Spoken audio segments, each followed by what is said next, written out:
નમસ્તે મિત્રો, true inspiration સિરીઝની અંદર ફરીવાર આ બધા જ મિત્રોનું હાર્દિક સ્વાગત છે. ફ્રેન્ડ્સ, જેવી રીતે આ બધા જ મિત્રો જાણો છો, આ ઇન્સ્પિરેશન સિરીઝના માધ્યમથી આપણે એવરી સક્સેસફુલ એસ્પિરન્ટ સાથે અલગ અલગ મિત્રો પાસેથી આપણે એમની સ્ટ્રેટેજી અને ટિપ્સ જાણતા હોઈએ છીએ અને એ ફિલ્ડ વિશેનું નોલેજ જાણતા હોઈએ છીએ. એવા જ એક વ્યક્તિત્વ એટલે ભાઈ નિખિલભાઈ સાથે આજની આપણી મુલાકાત. નિખિલભાઈ વિશે વાત કરીએ તો જેમણે સંઘર્ષથી ભર્યું જેનું જીવન રહ્યું છે.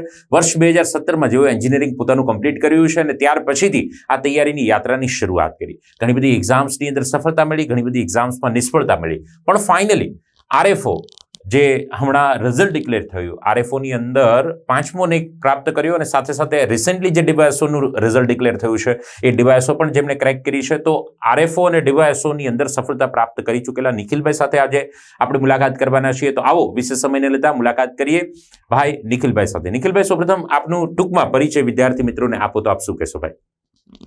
નમસ્તે સર.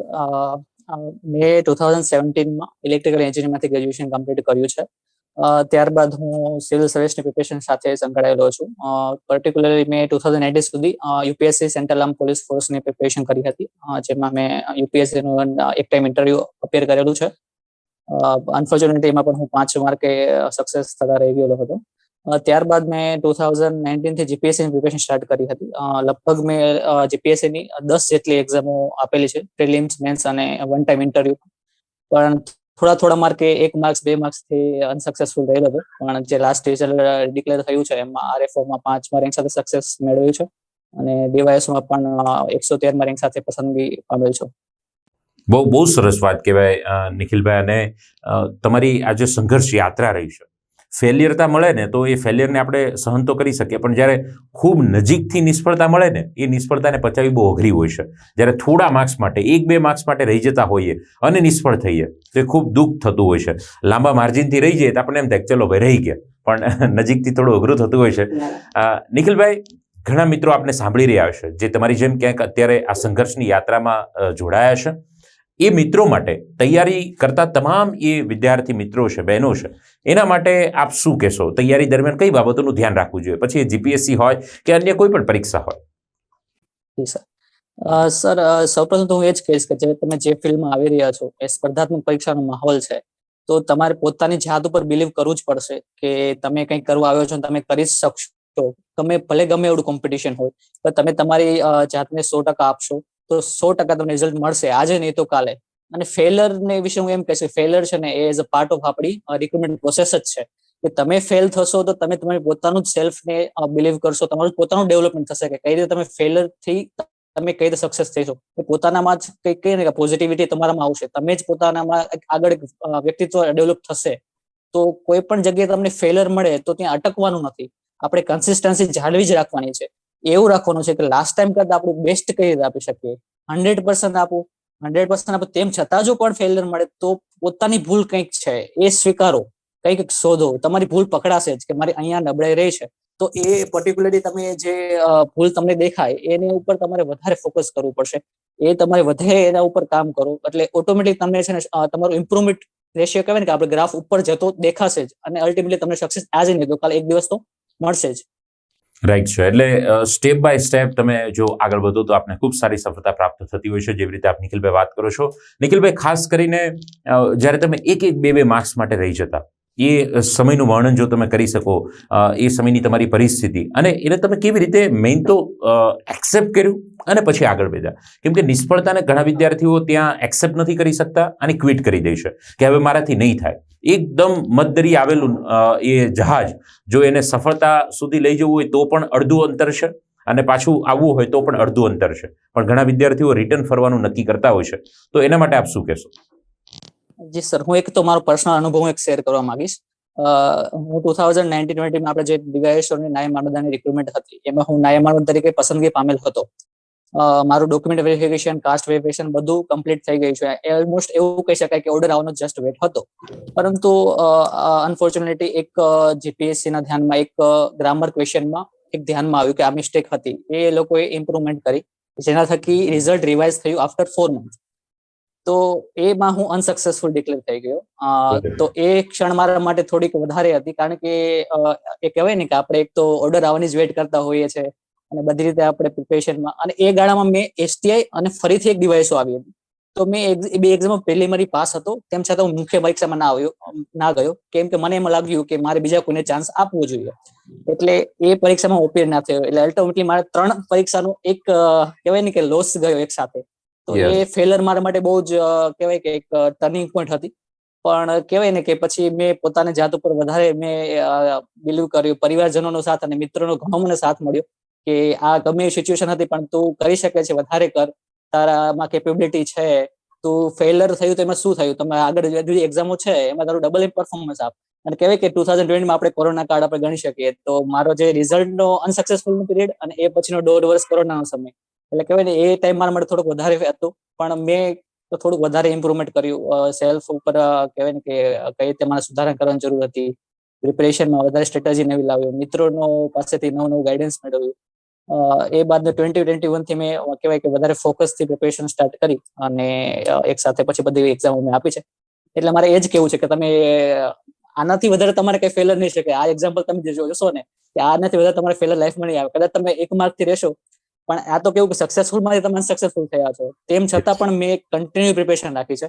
તો તમારે પણ જો કદાચ 1 માર્કે રહી જાઓ, 2 માર્કે, કદાચ કોઈ પોઈન્ટ 1 માર્કે પણ રહી જતા હોય છે, તો આપણામાં એવી રીતે નથી જોવાનું કે મેં રહી ગયો, પણ તમારામાં ઇમ્પ્રુવમેન્ટ આવ્યું છે એ તમે જુઓ, પોઝિટિવ સાઈડ જોવાની. લાસ્ટ ટાઈમ કરતા તમે કઈ રીતે ત્યાં સુધી પહોંચ્યા, બહુ જ નજીક પહોંચી ગયા છો, તો નેક્સ્ટ એક્ઝામમાં તમે વધારે ઇમ્પ્રુવમેન્ટ કરો, વધારે તમારું સારું પરફોર્મન્સ આપો, 100% આપો, ઓટોમેટિક તમારું છે ને ગ્રાફ ઉપર જશે અને સક્સેસ તમને મળશે જ.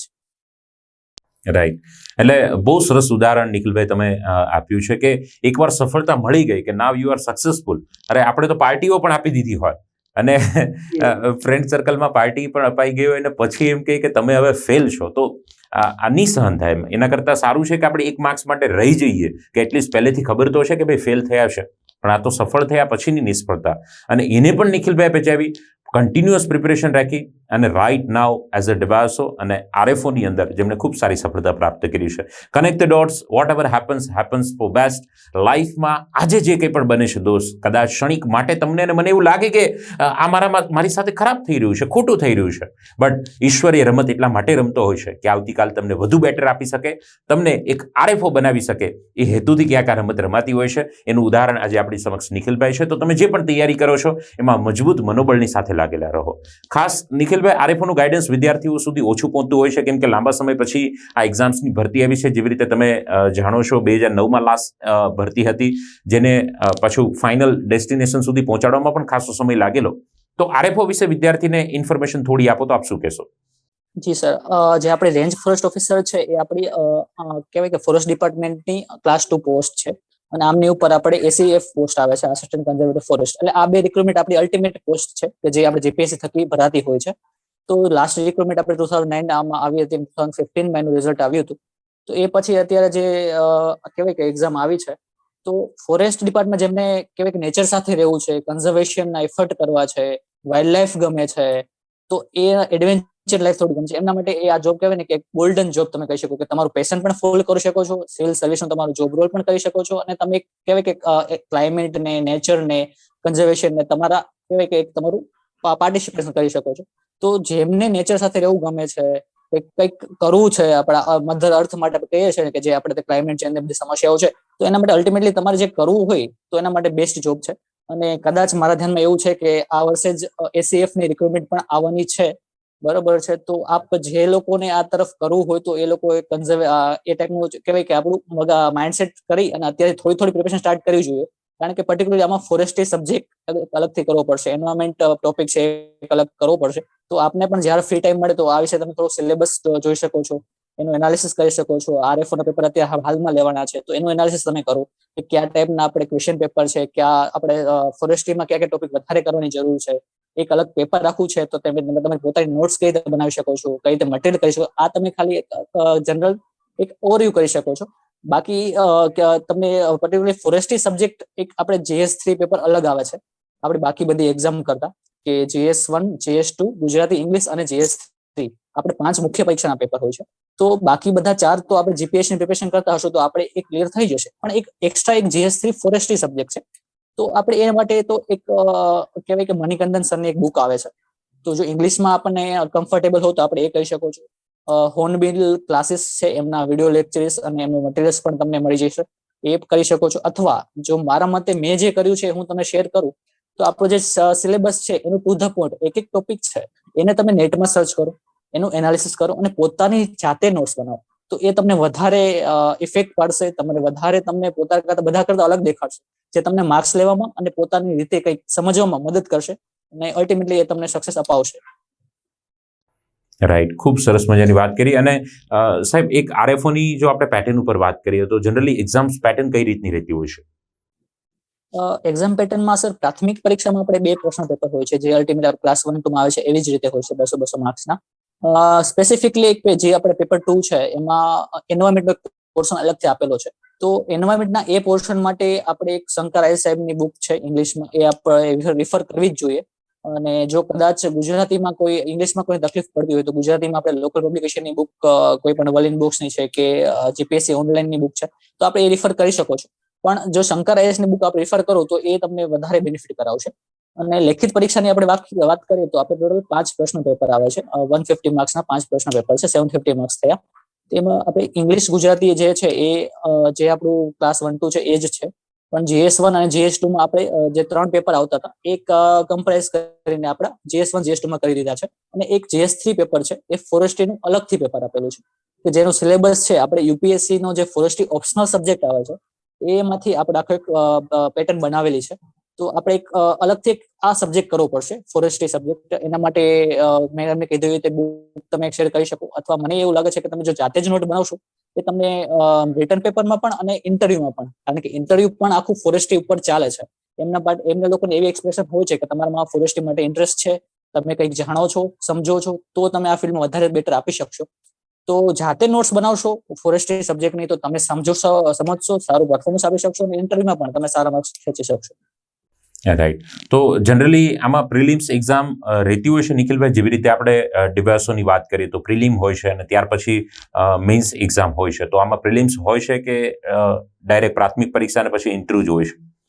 ના સર, પ્રાથમિક પરીક્ષામાં આપણે ક્લાસ 1 2 ની જેમ 200 માર્ક્સના 2 આપણે એમસીક્યુ ના પેપર હોય છે. એ પછી મુખ્ય પરીક્ષા આવે છે, જેના માટે આપણે કટ ઓફ ડિક્લેર થાય છે. મુખ્ય પરીક્ષા માટે એલાઉડ કરે છે સ્ટુડન્ટ્સ. અને મુખ્ય પરીક્ષાના 5 પેપર હોય છે, 750 માર્ક્સ થયા. અને એ પછી ઇન્ટરવ્યુ હોય છે. એટલે મુખ્ય પરીક્ષા અને ઇન્ટરવ્યુ એ બંનેનું કમ્બાઈન થઈને આપણું મેરિટ બને છે. બરાબર છે. એટલે સ્ટ્રક્ચર લાઈક જીપીએસસી 1 2 થયું? હા, એવું જ થયું સ્ટ્રક્ચર. રાઈટ. અને જે તમે વાત કરી છે મેઇન્સની અંદર જે 5 પેપર આવે છે, એ સબ્જેક્ટની આપણે વાત કરીએ તો એમાં કયા કયા સબ્જેક્ટનો સમાવેશ મેઇન્સમાં થતો હોય છે? જે આપણા ક્લાસ 1 2 ના પેપર છે એ જ છે, પણ પર્ટિક્યુલરલી થોડું કમ્પ્રેસ કરી દીધું છે કે ગુજરાતી પેપર છે એ આખું 150 માર્કનું એ જ છે, ઇંગ્લિશ પણ એ જ છે. પણ GS1 માં કહેવાય કે હિસ્ટ્રી, કલ્ચર સાથે સાયન્સ ટેક, જે આપણે GS2 માં હતું એ GS1 માં લઈ લીધું છે. સાયન્સ ટેક છે અને કરંટ છે અને ભૂગોળ છે એ આપણે GS1 માં આપી દીધું છે. અને GS2 માં આપણું પોલિટિકલ કહેવાય છે, પબ્લિક એથિક્સ અને ઇકોનોમી આપેલું છે. એટલે જે આપણા ક્લાસ 1 2 માં 3 પેપર હતા, GS1 2 3, એ લોકોને કમ્બાઈન કરીને GS1 અને GS2 માં કમ્પ્રેસ કરી દીધા છે. અને GS3 એક આખો ફોરેસ્ટ્રીનો સબ્જેક્ટ અલગથી આપેલો છે, જે આપણો વિષય આપણે અલગથી કરવો પડશે. અને ગુજરાતી અને ઇંગ્લિશ? ગુજરાતી અને ઇંગ્લિશ. બરાબર છે.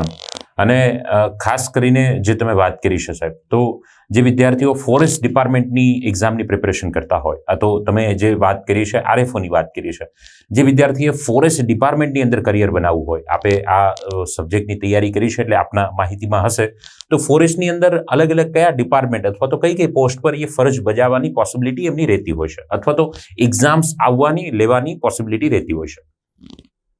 પર્ટિક્યુલર આપણે જે ક્લાસ 3 થી આપણે નીચેથી ચાલુ કરીએ તો આપણે ફોરેસ્ટ ગાર્ડ કહીએ છીએ, એમની ભરતી આપણે વિભાગ દ્વારા લેવાતી હોય છે, જે 2018 માં ડિક્લેર થયેલી છે, જેમનું કદાચ એક્ઝામ બાકી છે. મારા ધ્યાનમાં હજી આવ્યું નથી, પણ એક્ઝામ કદાચ બાકી છે. એટલે ક્લાસ 3 માં આપણે ફોરેસ્ટ ગાર્ડની ભરતી થતી હોય છે અને એમાંથી પ્રમોશન થઈ અને ફોરેસ્ટર કહેવાય છે. અને ત્યાંથી આપણે આગળ જઈએ તો અલ્ટિમેટલી ક્લાસ 2 માં જે આરએફઓ અને એસીએફ, આ 2 પોસ્ટની જીપીએસસી દ્વારા રિક્રુટમેન્ટ થતી હોય છે. જે લાસ્ટ 2009 માં થઈ હતી તેમાં આરએફઓ અને એસીએફ 2 કમ્બાઈન ભરતી આવેલી હતી. જ્યારે આ વર્ષે જે ભરતી આવેલી છે એ આરએફઓ ની આવેલી છે. અને મે બી 2022 માં ઓર 2013 સ્ટાર્ટિંગ સુધીમાં એસીએફ ની રિક્રુટમેન્ટ આવવાની પોસિબિલિટી છે, જે આરએફઓ ની ઉપરની class 2 plus super class 2 post આપણે કહી શકીએ છીએ. જે એસીએફ ની રિક્રુટમેન્ટ આની ઉપરની છે એ આવશે. અને જે મેં એક્ઝામ પેટર્ન કીધી છે એ સેમ પેટર્ન આરએફઓ જેવી જ છે. તો તમે જો કદાચ કરિયર બનાવવા માંગતા હો તો આપણું સ્ટેટ સર્વિસમાં ફોરેસ્ટમાં અલ્ટિમેટ સર્વિસ એસીએફ છે, અલ્ટિમેટ રિક્રુટમેન્ટ આપણી થાય છે, ટોપ મોસ્ટ પોસ્ટ છે સ્ટેટ કેડરની. તો આપ એ એક્ઝામ માટે પ્રિપેરેશન હાલ કરી શકો છો. એસીએફ ની રિક્રુટમેન્ટ જીપીએસ દ્વારા જાહેર ટૂંક સમયમાં થશે. રાઈટ છે. એટલે જે એસસીએફ અને આરએફઓ બંને 2009માં સાથે લેવાય, અત્યારે આરએફઓ લેવાઈ ગયું છે, એટલે હવે એસસીએફ ની પણ લાંબા સમયથી અલગથી કોઈ ભરતી નથી આવી, એટલે આવવાની પોસિબિલિટી જેવી રીતે નિખિલભાઈ વાત કરી રહ્યા છે. એટલે અને ખાસ જે વિદ્યાર્થીઓ ફોરેસ્ટમાં જ ઇન્ટરેસ્ટ ધરાવતા હોય તો એસસીએફ એમના માટે ગોલ્ડન ઓપોર્ચ્યુનિટી સાહેબ કહી શકાય. જી સર, ચોક્કસથી. કારણ કે આપણે સ્ટેટ ફોરેસ્ટ સર્વિસની ટોપ મોસ્ટ પોસ્ટમાં તમે જઈ શકો છો. As a super class 2 officer બની શકો છો અને ત્યાંથી તમારા પ્રમોશનના ચાન્સ બહુ જ સારા છે. અને કહી શકાય કે તમને જો નેચર સાથે રહેવું ગમે છે, તમને કંઈક વાઇલ્ડ લાઈફ માટે કંઈક અલગથી કરવું છે, તમારું કન્ઝર્વેશનના એફર્ટ તમારે કંઈક આપવા છે, તો તમારા માટે બહુ જ સારી જોબ છે. કે એક કહી શકાય કે તમારું પેશન પણ ફોલો થશે અને તમારો સિવિલ સર્વિસનો ગોલ બંને તમારા ફોલો થશે. એવી રીતે તમારું કહેવાય ફોરેસ્ટ ડિપાર્ટમેન્ટની સારામાં સારી જોબ કહી શકાય કે જે જીપીએસસી ને કદાચ અત્યારે એસ્પિરન્ટ હોય તો એમને આ જ્યારે પણ રિક્રુટમેન્ટ આવે અથવા તો એ પહેલા પણ થોડું પોતાની જાતે એનાલિસિસ અત્યારથી સ્ટાર્ટ થોડું કરી દેવું જોઈએ. કે કારણ કે જગ્યાઓ બહુ જ લિમિટેડ આવે છે ફોરેસ્ટ ડિપાર્ટમેન્ટ. સપોઝ કે અમારી જગ્યા છે 51 જગ્યા જ છે, એસીએફ ની જગ્યા આવે તો કદાચ એ બહુ જ ઓછી 25 અથવા 30 પણ આવે, બહુ જ ઓછી આવે, તો તમારે કોમ્પિટિશનમાં ટકવું પડશે, એમાં સક્સેસ મેળવવું પડશે, તો બધા કરતા અલગ તમારે પરફોર્મન્સ આપવું જ પડશે. તો એ માટે તમે અત્યારથી થોડું એનાલિસિસ કરી શકો છો. રાઈટ. એટલે ખાસી એવી કોમ્પિટિશન રહેતી હોય છે, તો એક ચાન્સીસ પણ પોસિબિલિટીના ઘટી જતા હોય છે. એટલે ઇન શોર્ટ વધુ સારી મહેનત માંગી લે છે, એટલે તમારી પાસે ભરપૂર સમય મહેનત કરવાનું જોઈએ.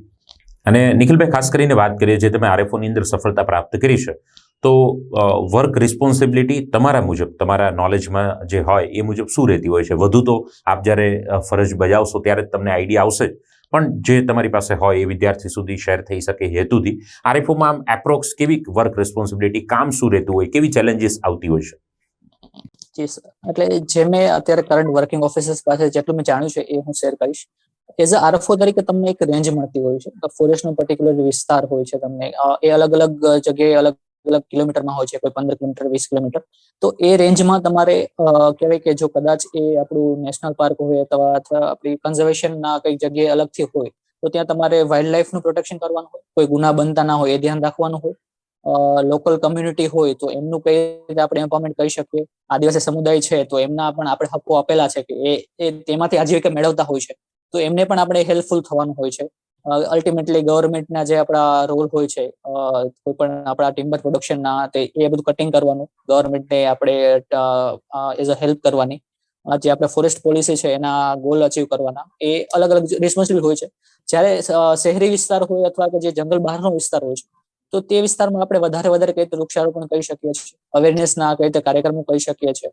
તો એ ટાઈપની અલગ અલગ રિસ્પોન્સિબિલિટી જે આરએફઓની હોય છે એ રહેતી હોય છે. રાઈટ છે. એટલે જંગલ વિસ્તારની વધુને વધુ સારી રીતે કેવી રીતે કેર થઈ શકે અને લોકોને વધુમાં વધુ કેવી રીતે બેનિફિટ થઈ શકે એવી કનેક્ટિંગ રિસ્પોન્સિબિલિટી તમારી રહેતી હોય છે. અને ખાસ કરીને સાહેબ જીપીએસસી 1-2ના જે એસ્પિરન્ટ હોય છે એ તો એમના ઇન્ટરવ્યુનો અનુભવ શેર કરતા હોય છે અને વિદ્યાર્થીને થોડો ઘણો આઈડિયા હોય છે, પણ તમારો આરએફઓનો જે ઇન્ટરવ્યુનો જે એક્સપિરિયન્સ છે એ એકાદ જો આપ શેર કરી શકો તો વિદ્યાર્થીઓને વિશેષ આઈડિયા આવશે. આરએફઓ ના ઇન્ટરવ્યુમાં સર આપણું જે પેનલ હોય છે એમની એક્સપેક્ટેશન એવી હોય છે કે તમે ફોરેસ્ટમાં તમારું પર્સનલ ઇન્ટરેસ્ટ હોય, તમે કંઈક જાણો છો, તમારે જવું જ છે, તો એ ટાઈપનો એ લોકો ક્વેશ્ચન બેકગ્રાઉન્ડમાં લઈ જતા હોય છે. પર્ટિક્યુલર મારી જ વાત કરું તો મારું ઇન્ટરવ્યુ લગભગ ઓલમોસ્ટ કહી શકાય કે લોંગેસ્ટ ચાલ્યું હતું આખી રિક્રુટમેન્ટ પ્રોસેસમાં. મારું 35 મિનિટ જેવું ઇન્ટરવ્યુ ચાલ્યું. તો આપણે ફોરેસ્ટ્રી રિલેટેડ બેઝિક થી લઈ અને તમને અલ્ટિમેટલી તમારી જે બોલશો એમાંથી જ તમે લઈ જશે. કે મારું હતું પર્ટિક્યુલર બાયોડાયવર્સિટી ઉપર ચાલ્યું હતું. બાયોડાયવર્સિટી ઉપરથી તમે આ ગુજરાતના બાયોડાયવર્સિટી નેચરલ હેરિટેજ સાઇટ કઈ કઈ છે એ ચાલ્યું હતું, તમે કઈ વિઝિટ કરેલી છે, પર્ટિક્યુલર તમે શું ઓબ્ઝર્વ કર્યું, ત્યાં આગળ શું કરવું જોઈએ, એ ટાઈપનું. પછી આપણા કહી શકાય કે આપણું બેકગ્રાઉન્ડ હોય એને લિંક કરે છે કે તમે એઝ અ ઇલેક્ટ્રિકલ એન્જિનિયર છો તો તમે શું કરી શકો છો ત્યાં. પછી મને બીજો એક ક્વેશ્ચન એ હતો કે આપણા જે ક્લાઇમેટ ચેન્જ રિલેટેડ જે બધી આપણી કન્વેન્શન થાય છે વર્લ્ડ લેવલે, તો એ બધી મને પૂછવામાં આવેલી હતી. તો અલ્ટિમેટલી એ કહી શકાય કે એમને જે ફોરેસ્ટ રિલેટેડ જે આપણે પાસે નોલેજ છે, આપણે પર્સનલ ઇન્ટરેસ્ટ છે, એ આપણું દેખાય ને એ ટાઈપનું એમનું વધારે ક્વેશ્ચનમાં જોવા મળે છે. રાઈટ છે. અને ખાસ કરીને આની તૈયારી કરવા માટે વિદ્યાર્થીને શું વધુ ઉપયોગી સાબિત થતું હોય છે? ખાસ કરીને ફોરેસ્ટના અલગ અલગ વિભાગની જે ભરતીઓ હોય છે એ ભરતીમાં ઇન્ટરવ્યુમાં એમને સફળતા મળે એ માટે આમની તૈયારી એ કેવી રીતે કરી શકે? ઇન્ટરવ્યુ માટે તો સૌથી પહેલા આપણે વાત કરીએ મુખ્ય પરીક્ષાનો જે આપણો સબ્જેક્ટ છે ફોરેસ્ટ્રી, તો આપણે જે એ ટાઈમે કરેલું છે સારી રીતે, તો અત્યારે કરવાની જરૂર નહીં પડે. એટલે બેઝિક આપણે ટર્મિનોલોજી હોય છે તો આપણે એ પૂછતા હોય છે. એ સાથે આપણું ફોરેસ્ટ ડિપાર્ટમેન્ટની વેબસાઇટ આખી એનાલિસિસ કરવી પડે કે કરન્ટલી શું ચાલ્યું છે, કઈ રિપોર્ટ્સ આવ્યા હોય, કઈ પબ્લિકેશન નવી આવી હોય સરકારશ્રી દ્વારા વન વિભાગ રિલેટેડ, કઈ કઈ યોજનાઓ ચાલે છે. એટલે આપણે બધું ઓવરઓલ વન વિભાગનું ઉપરથી આખું નોલેજ હોવું જોઈએ આપણી પાસે, કે આપણે કઈ બોલતા હોય તો આપણે એ ટર્મિનોલોજી યુઝ કરીએ તો સામેવાળાને દેખાય કે ભાઈ તમારો પર્સનલ ઇન્ટરેસ્ટ આ વસ્તુમાં છે. એ સાથે તમારું કંઈક જો હોબી હોય તો એને પણ તમે જો ફોરેસ્ટર સાથે કે આપણી જે જોબ રોલ સાથે લિંક કરશો તો વધારે બેનિફિટ થશે. અને એ સાથે તમારે 2 થી 3 મોક ઇન્ટરવ્યુઝ પણ આપવા જોઈએ, જેથી કરીને તમને ફોરેસ્ટ રિલેટેડ કયા કયા ટાઈપના ક્વેશ્ચન્સ આવે છે, તમારે શું બોલવું જોઈએ, કઈ રીતે આગળ વધવું જોઈએ, એ તમને ઓવરઓલ એક આઈડિયા મળશે. અને કહેવાય ને કે તમારું જે ફોરેસ્ટ અને ફોરેસ્ટ્રી રિલેટેડ તમારા જે ઓપિનિયન્સ હોય ને એ તમારે ક્રિએટ કરવા પડશે કે તમે શું માનો છો, શું કરવું જોઈએ. એ ટાઈપનું એમનું વધારે એક્સપ્રેશન હોય છે કે તમે તમારો ઓપિનિયન આપો, નહીં કે તમે બહારથી કંઈ ઉઠાવીને એઝ અ થિયરિકલ પાર્ટ બોલો. પણ તમારો કંઈક ઓપિનિયન બોલશો, તમારું કંઈક નવું સારું આપશો તો એ લોકોને વધારે ગમશે ઇન્ટરવ્યુમાં. અને કહેવાય ઓવરઓલ તમારું છે ને આખું એક પર્સનાલિટી છે ને એઝ અ ફોરેસ્ટ ઇન્ટરેસ્ટ છે એ ડેવલપ કરવી પડશે તમારે.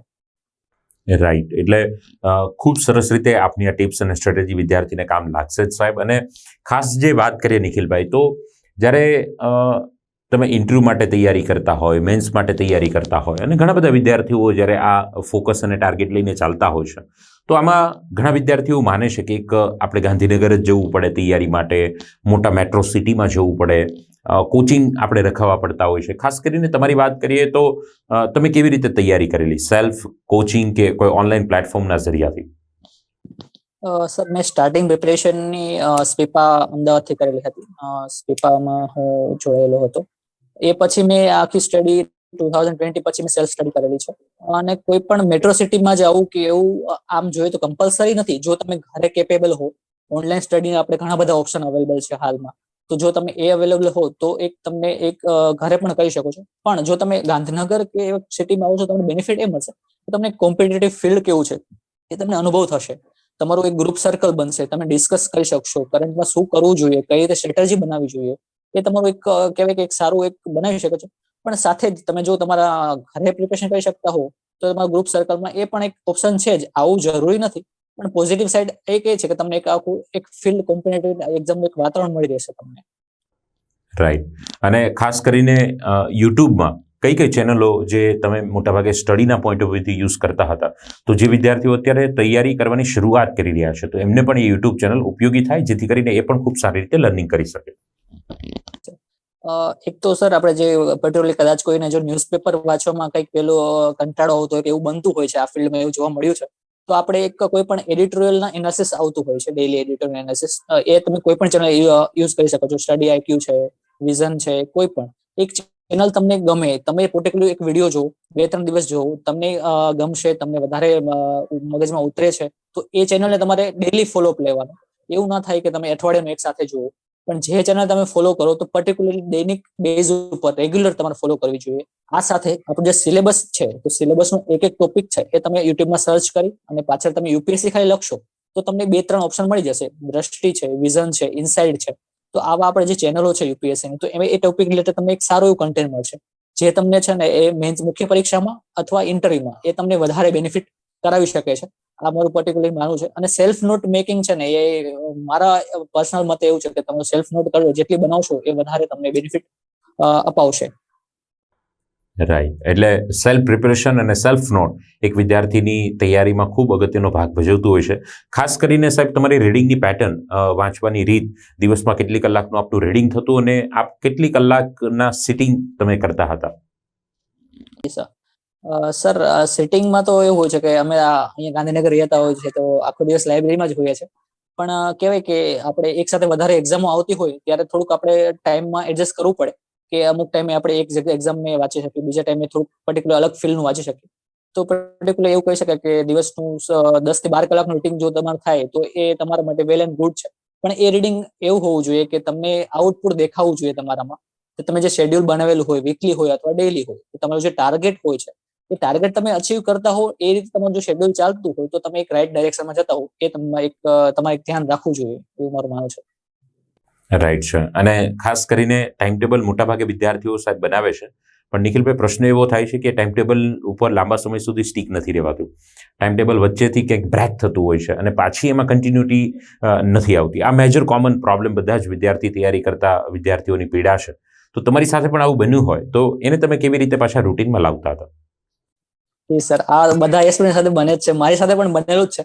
આપણે ના ધારતા હોય પણ એવું પણ કઈ એક બે દિવસ આવી જતો હોય છે, મતલબ કઈક કામ આવી જતા હોય છે કે કઈ વોટેવર આપણે કઈ બીમાર પડી જઈએ છે. તો મારું એવું માનવું પછી છે કે આપણે જે શેડ્યુલ બનાવતા હોય છે, મારું શેડ્યુલ 15 દિવસનું હોતું હોય છે, 15 દિવસનું ટાર્ગેટ હોય છે અને એ ટાર્ગેટને મેં ડેઈલી બેઝ પર ટાર્ગેટ સેટ કરેલા હોય છે. 15 દિવસનો મોટો ટાર્ગેટ અને ડેઈલી બેઝ ઉપર ટાર્ગેટ એવી રીતે આપણે અચીવ કરવાનું હોય છે. પણ હું એક ગેપ રાખતો હતો કે વીકલી એક દિવસનો ગેપ રાખો કે કદાચ આવું બને તો કંઈક જે આપણું બાકી રહી ગયું હોય તો એ દિવસ આપણે કવર કરી શકીએ કે એના લીધે આપણું આગળનું જે શેડ્યુલ હોય, આગળનું જે ટાર્ગેટ હોય એને કઈ આપણે ઇમ્પેક્ટ ના પડવી જોઈએ. તો એક આપણે એક ગેપ તમે એક બનાવી શકો છો એક દિવસનો, અને કદાચ જો એ તમારું રેગ્યુલર શેડ્યુલ ચાલતું હોય ને તો પણ એક દિવસ એક્સ્ટ્રા બચ્યો તો તમે એવું કરી શકો છો કે જે વાંચ્યું છે એનું એક દિવસ રિવિઝન કરી શકો છો. તો તમારા માટે એક દિવસ એક કહેવાય કે એક બેનિફિટ પ્લસ પણ થઈ જશે.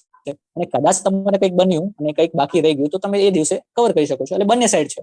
તો કદાચ બાકી રહે તો તમે રિવાઇઝ કરી શકો છો, નહીં તો. એન્ડ મેઇનલી સર જો ખાસ કરીને આપણે જોવા જતા હોઈએ, સ્પેશિયલી જ્યારે વાત કરીએ આપણે રિવિઝનની, એ કોઈ પણ કોમ્પિટિટિવ એક્ઝામ્સ હોય એમાં રિવિઝન એક બહુ અગત્યનો ભાગ ભજવતું હોય છે. તો રિવિઝનનું સ્કેડ્યુલ જે છે એ તમે કેવી રીતે મેનેજ કરતા હતા અને રિવિઝન પેટર્ન તમારી શું હતી? જે મેં સર પહેલા કીધું રીતે કે મેં પોતાની બધા જ સબ્જેક્ટની સેલ્ફ નોટ્સ બનાવેલી હતી.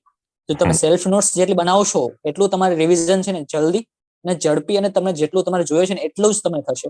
બાકી જો તમે નોટ્સ નહીં બનાવો ને આખી બુક વાંચશો તો તમારું રિવિઝનમાં ટાઈમ બહુ જ જશે અને તમારું આઉટપુટ એટલું નહીં મળે. એટલે હું તો એવો જ આગ્રહ રાખીશ કે જે એક્સપિરિયન્સ નવા શરૂ કરતા હોય અથવા જેમને અત્યારે ટાઈમ હોય તો જેટલો આપણો સિલેબસ છે તો સિલેબસના ટુ ધ પોઈન્ટ એક સેલ્ફ નોટ્સ તમારે બનાવીને રાખવી જોઈએ. બરોબર છે. એ થોડો ટાઈમ લેશે, નો ડાઉટ. અત્યારે થોડું તમને એવું લાગશે કે 1 મહિનો 2 મહિનો જતો રહ્યો, પણ એ તમે અલ્ટિમેટલી લોંગ ટર્મ રિવિઝનમાં અને તમને લોંગ ટર્મ ફાયદો વધારે કરાવશે કે તમારું પર્ટિક્યુલર એક નોટ્સ ફિક્સ થઈ જશે કે મારે આટલું જ વાંચવાનું છે. પછી પર્ટિક્યુલર ભલે તમને 10 દિવસે એક્ઝામ હોતી હોય, સપોઝ હું તમને મારો જ એક્સપિરિયન્સ તમને કહું કે આપણે જીપીએસસી દ્વારા બહુ જ સારી એક્ઝામો એટલી બધી લેવાની છે હમણાં છેલ્લા 4 મહિનામાં, તો લગભગ 10 જેટલી મેન્સ એક્ઝામો હમણાં 6 મહિનામાં લેવાની. તો હવે એ ટાઈમે રિવિઝન કરવું બહુ જ અઘરું પડે જો આપણે નોટ્સ ના હોય. તો જો નોટ્સ બનાવેલી હશે તમારે તો પર્ટિક્યુલર તમે અઠવાડિયામાં જ તમે આખા સિલેબસનું રિવિઝન કરી શકશો અને એ તમે પર્ટિક્યુલર એક દિવસમાં એક સબ્જેક્ટનું તમે શેડ્યુલ બનાવી શકશો અને એ ટાઈમે એ રીતે તમે રિવિઝન કરી શકશો. અને જો તમારી એક્ઝામ એક પછી એક કન્ટિન્યુ ચાલુ રહેશે તો તમારે કેવું થશે કે સ્ટાર્ટિંગના 2-3 દિવસ તમે એક સબ્જેક્ટ આપો, પછી 1-2 દિવસ બીજો સબ્જેક્ટ આપો, અને જ્યારે થોડોક વચ્ચે ગેપ મળે તો આગળના 3 સબ્જેક્ટ છે એને ફરીથી એકવાર રિવાઇઝ કરી દો. એટલે અલ્ટિમેટલી કેવું થશે કે તમે પાછળ ભૂલતા નહીં જઈએ. બાકી આપણે આ ફિલ્ડમાં એવું થતું હોય છે આગળ જે કરીએ છીએ પાછળ જઈને આપણે થોડું આપણે કહેવાય કે ભૂલાઈ જતું હોય છે કે આપણે યાદ ના આવે કે આગળ શું કર્યું હતું. તો થોડુંક કરીએ, પાછું બીજી વાર કરીએ અને એવી રીતે થોડુંક આપણે ચેન બનાવી રાખવી પડશે કન્ટિન્યુટીની. તો ઓટોમેટિકલી આપણે એક રિવિઝન કરીને ઓટોમેટિકલી આપણે ફાયદો થશે, યાદ આવશે. રાઈટ. અને ખાસ કરીને સાહેબ તમારો જે આ તૈયારી દરમિયાન ખૂબ લાંબો સંઘર્ષ રહ્યો, તો મેઇન ઇન્સ્પિરેશન છે, મોટિવેશન છે, એ તમારા માટે સોર્સ શું હતો મોટિવેશન માટેનો? કે ફરી વખત જે તમને પડ્યા હોય છતાં ઊભા કરી દે, સેલ્ફ ઇન્સ્પિરેશન, સેલ્ફ મોટિવેશન, તમારા માટે એ જે બર્નિંગ ડિઝાયર હતી, આગ હતી, જે ફાયર હતું, એ શું હતું? મારા માટે તો સૌથી મોટું કહીશ તો મમ્મી પપ્પા કહી શકું હું. કારણ કે એમને જે કહેવાય કે ગામડામાંથી આવીને અમારા માટે જે છોકરાઓ માટે જે કર્યું છે, જે સ્ટ્રગલ લાઈફ એમને કરી છે ને, એ મારા નજર સામે હતી કે એમને જે અમારા માટે કર્યું છે. તો હવે મારો સમય એ છે કે મારે જે ફેલર મળ્યું તો એ કઈ એવડી મોટી વાત નથી કે મારા પપ્પાએ પણ મને કીધું હતું જ્યારે આ વસ્તુ થઈ હતી ફેલરની આટલી બધી વસ્તુ, કે આ સક્સેસ આવું તો ચાલ્યા રાખે જીવનમાં, તો તું તારું બેસ્ટ આપે જ છે ને, આપણે બીજું શું કરવાનું છે, વાંચ તું આગળ જઈને તો સક્સેસ મળશે જ. મેં એમને જે સ્ટ્રગલ લાઈફ જોયેલી હતી, મમ્મી અને પપ્પાએ જે કરેલું હતું અને એમને જે મને ઇન્સ્પાયર કર્યું છે કન્ટિન્યુટી જાળવવા માટે, તો એ જ મારા માટે એક સૌથી મોટું કહી શકાય કે મને એક ગોલ તરફ લઈ જવા માટે એક સારું એક પ્રેરણા સ્ત્રોત મારા માટે રહ્યું છે આખી જર્નીમાં. રાઈટ. એટલે કોઈ પણ વિદ્યાર્થીની તૈયારી પાછળ એક ફ્યુલ તો કામ કરતું જ હોય છે. એ ફ્યુલ મે બી અલગ અલગ હોઈ શકે, પણ જેવી રીતે પેરેન્ટ્સ છે, ફેમિલી છે, સિચ્યુએશન છે, પરિસ્થિતિ છે, અને આ એક ડ્રીમ છે પોતાનું, એને ફૂલફિલ કરવા માટે આવા ફ્યુલની જરૂર પડતી હોય છે. નિખિલભાઈ ખૂબ સરસ મજાનો પોતાનો એક્સપિરિયન્સ શેર કર્યો, અને એન્ડમાં સાહેબ જો આપણે જોવા જઈએ ખાસ તો વિદ્યાર્થીને તમારો આખો ઓલ ઓવર જે એક્સપિરિયન્સ રહ્યો છે, એ એક્સપિરિયન્સના આધારે લાસ્ટમાં એક પોઝિટિવ મેસેજ આપવો હોય આપના વતી તો આપ શું આપશો?